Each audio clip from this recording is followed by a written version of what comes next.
今回は、ボルメテウスの名を冠するカードをまとめていきます。ジュエマの顔とも言われるボルメテウスホワイトドラゴン。超人気カードの一つでありますが、実は色々なボルメテウスが登場しているので、ぜひ最後までご視聴ください。それじゃあ、早速参りましょう。ボルメテウスホワイトドラゴン。2003年6月に登場したカード。全カード中トップクラスの知名度と人気を誇り、ジュエマのシンボル的ドラゴンの一つ。CM でも代表的なドラゴンとして扱われる。まさに原点にして頂点のカード。背景ストーリーでは、灼熱ブル山脈に眠っていたのですが、光文明の進行によって目覚めました。的を装甲にはボルメニウムという素材が使用されており、背中の四方フレアメガブラスターから発射される必殺技。ボルメテウスホワイトフレアは超強力。また、両肩には BW キャノンと呼ばれる武装があり、ここから発せられる億1000度の炎が、相手の防壁を焼き尽くすとのこと。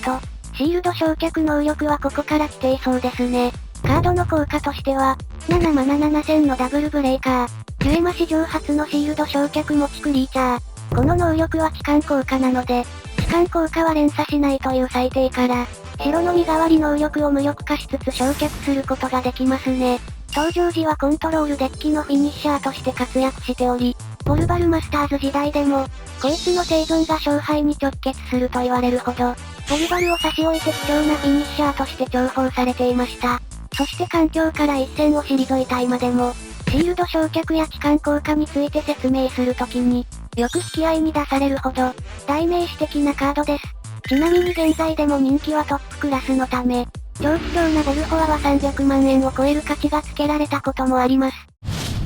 ボルメテウスサファイアドラゴン。2006年2月に登場したカード。先のボルフォアが転生した姿。10マナパワー1万、1000のトリプルブレイカー。スピードアタッカーでパワーアタッカープラス3000。シールド焼却能力持ちと、ボルフォアがパワーアップして登場しました。そしてこのカードはご存知の通り、ボルバルの再来と呼ばれる、サファイア地獄を到来させた元凶となるカード。当時のカードプールでは、こいつを超えるカードが存在しなかったため、環境はサファイア一色となったのです。キバサファイアや転生サファイア、ナスサファイアに除去サファイアなど、あらゆるサファイアデッキでまみれた環境を危惧して、登場から1年も満たず、ジュエマ史上初の、一発プレミアム殿堂入りが決定。ボルメテウス史上最強のカードと言っていいでしょうね。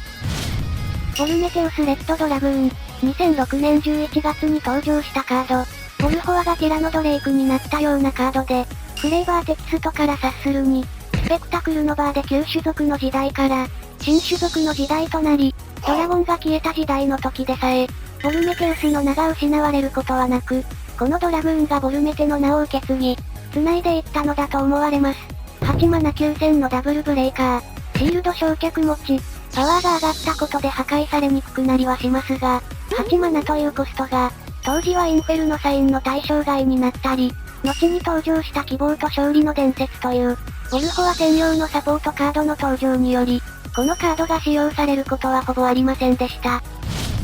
ボルメテウス武者ドラゴン。2007年6月に登場したカード。バイオレンスヘブンでは勇気あるドラゴンとして活躍しており、ウルフェウスと融合してボルフェウスヘブンとなり、ゼロフェニックスに立ち向かい、クライマックスの死闘を演じて相打ちとなりました。6マナ6000のダブルブレイカー。攻撃時、自分のシールド1枚を墓地に置いてもよい。そうしたら、相手の6000以下のクリーチャーを1体破壊できます。本家が持つシールド焼却の代わりに、攻撃時に盤面除去の効果を持ったカード。残念ながら、ボルメテの名を冠する割に、この効果は強力とは言い難いです。ただこのカードの進化といえば、背景ストーリーから優遇されたサポートカードの多さですね。特に斬撃マッハアーマーと、バルケリオス武者とバルケリオスとのシナジーを発揮させた、武者ワンショットは非常に魅力的。つまりこのカード単体での活躍というより、他カードとのシナジーを考慮したデッキ作りが賢かったのです。まあ、こういった周りの力を借りるボルメテウスがいても、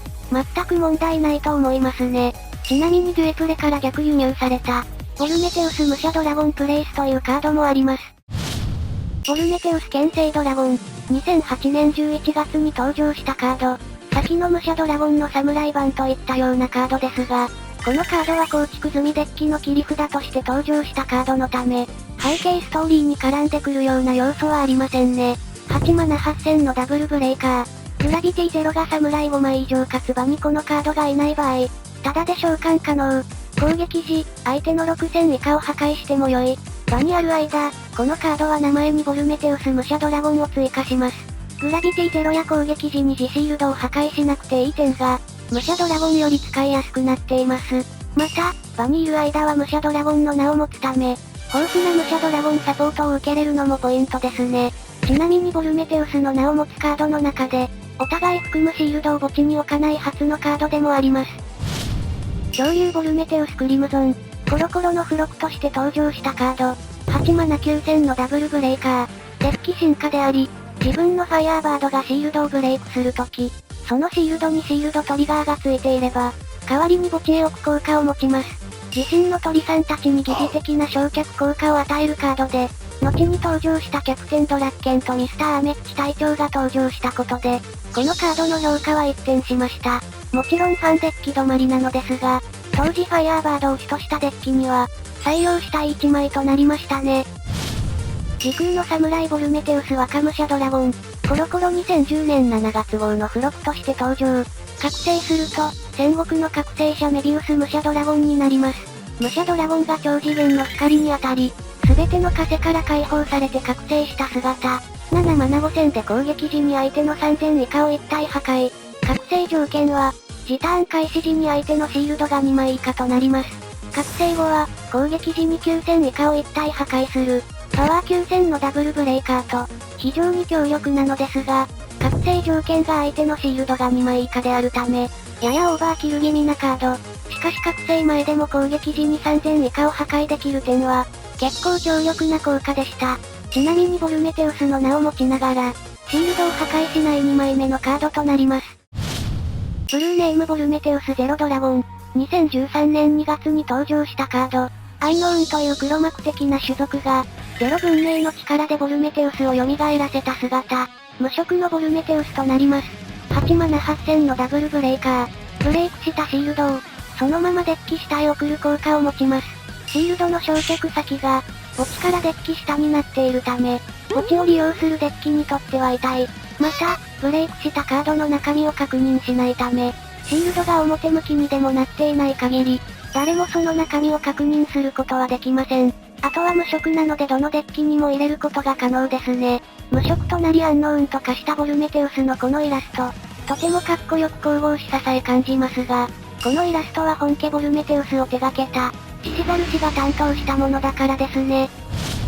ボルメテウスブラックドラゴン。2015年8月に登場したカード。ボルホアが悪魔の力を得て帰ってきた姿。オルゼキアのフレーバーテキストによれば、ただ悪魔の力に落ちたわけではなく、守るべきもののために取引したそうです。デスアルカディアと同じ理由ですね。8マナ8000のダブルブレイカー。シールド焼却を持ち、出た時、相手のクリーチャーを一体破壊します。出すだけで仕事をするようになったボルメテ。1枚で制圧とフィニッシャーを両立するため、結構強力なカードですね。さらに忘れられがちですが、こいつは種族にデーモンコマンドも有するため、そっち系のデッキにも入らないことはありませんね。自然ボルメテウス武者ドラゴン。2015年10月に登場したカード。原作の登場人物にちなんだ10種類のパックがあり、それぞれのパックに7枚のカードが固定で封入されている仕様。その中の勝負の戦国武者主要パックに収録されているカードです。武者ドラゴンと自然を合体させたようなクリーチャーで、8マナパワー1万、1000のダブルブレイカー。攻撃時、相手の6000以下を一体破壊して、各ターン初めてタップした時、アンタップします。本家のシールド犠牲のデメリットと、サムライ流ジェネレートがなくなった代わりに、1枚となってパワーがやや大きくなったカード。ただこいつより1年前に登場していた、勝利天帝ガイアールメビウスの方が優秀のため、あまり使われないカードでしたね。デザインはかっこいいのですが、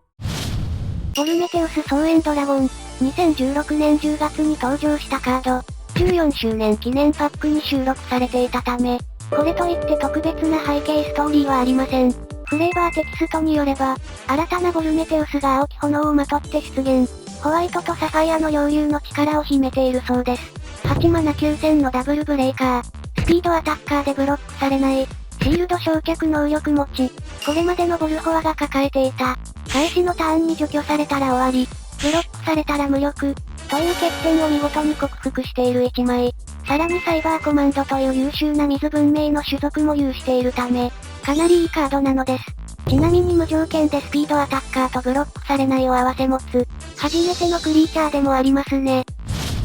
ボルメテウスホワイトフレア。2016年10月に登場したカード。先の総演と同期ですね。ボルホアの必殺技がカード化。5マナのシールドトリガー呪文。相手の6000以下のクリーチャーを1体破壊するか、相手のクリーチャーを全てタップする効果を選び発動。しかし場にボルメテウスの名を持つカードがあれば、両方を発動することが可能になります。下のオールタップ効果は非常に強力であり、どちらのターンでも腐らない効果。光と非文明を持つため、デッキの色合わせにもなる器用なカードですね。ボルメテウスホワイトドラゴンボルメテウスレジェンドフレア。2019年1月に登場したカード。ツインパクトという、呪文とクリーチャーが1枚となったカードで、クリーチャー面はボルホアそのもので、呪文面は6マナで、相手の3000以下を全て破壊して、相手のシールドを1枚焼却します。このカードの登場により、ボルホアが実質デッキに8枚投入が可能となったため、希望と勝利の伝説の積極的な活用が考えられます。ジュエマを代表する人気カードが、待望のツインパクト化を果たしたカードであり、公式サイトで事前に行われた、ツインパクト化投票においては、中間発表時点で非文明1位でした。ボルメテウスホワイトドラゴン GS。2021年3月に登場したカード。ボルホアにガードストライクがついたリメイクカード。ガードストライクとは、このカードをシールドから手札に加えたとき、このカードを相手に見せることで、相手のクリーチャー1体の攻撃を止めるというものです。ボルホアの完全上位互換であり、このカードの登場は、先のツインパクトと合わせて、夢のボルホア12枚デッキ投入が可能となった瞬間でもありました。それだけです。切り札勝負&ボルメテウスデュエルの物語。2021年5月に登場したカード。20周年を記念して作られたパックの、歴代主人公とその相棒が、漫画から飛び出たかのようなイメージなのか、とにかく超エモいカード。16マナパワー17000のトリプルブレイカー。このクリーチャーの召喚コストは、自分の場のドラゴン1体につき3、マナのドラゴン1体につき1少なくなります。スピードアタッカーで、シールドのドラゴンをすべてシールドトリガーにして、攻撃時、デッキ上から1枚をシールド化して、その後、自分のシールドを1つブレイクします。自らのコスト軽減とスピードアタッカーを持ち、シールドトリガー化も自身のブレイク効果で、自ら暴発させることが可能。この効果はこれまでの焼却効果を持つボルメテウスとは対極ですね。切り札勝負らしい、ド派手なカードであり、20周年記念にふさわしいカードと言えるでしょう。白装混成ボルメテウスホワイトメルキス。2021年6月に登場したカード。リスペクターという、既存のクリーチャーを合体したような容姿とカード名が特徴の種族で、このカードはボルホアとブルーメルキスを合成してできたカードですね。モモキングという主人公とその後一行の前に立ちはだかり、100万回死ぬ炎によってモモキング以外を瞬殺。結果、モモキングに倒され、合成された魂も無事元の世界へ帰っていきました。8マナ6000のパワードブレイカー。エクストライフを持ち、自分が呪文を唱えたターン、パワーがプラス3000され、シールド焼却能力を持ちます。やろうと思えば3枚、4枚のシールドを焼却することができます。計算上、呪文を2回唱えるごとにブレイク数が1つ増えるため、軽量呪文を連発してブレイク数を増やしていきたい。ただ、そんなことをしている暇があったら、試合終了していますよ。そんな時代なのがこの2021年のデュエマ。さらにボルメテウス総演ドラゴンの方が強力であるため、このカードの活躍は厳しいところがありますね。ちなみに焼却能力を持つボルメテウスとしては、初の光クリーチャーでもあります。ボルメテウスモモキング。ボルメテウスの力を受け継いだ新たなモモキング。先の白装混成ボルメテウスホワイトメルキスを倒し、解放されたボルメテウスの力をモモキングが得たのです。7マナ7000のダブルブレイカー。スター進化レクスターズか火のクリーチャー。出た時、相手の3000以下を全て破壊するか、相手のシールドを1枚焼却するかを選べます。出た時にシールド焼却が行えるため、相手が仕込んだシールドや、エクストライフを墓地送りすることが可能。全体除去も小型ブロッカーや踏み倒しメタを一掃できるなど、悪くない効果ですね。ちなみに元々はボルホアと同様、シールド焼却効果を持って出す予定だったのですが、しかしモモキング JO を出す前提でモモキングがデザインされていたため、能力を変更せざるを得なかったとのことが、公式より明かされています。以上が、ボルメテウスの名を冠するカードとなります。いかがだったでしょうか？とにかくかっこいい。この一言につきますが、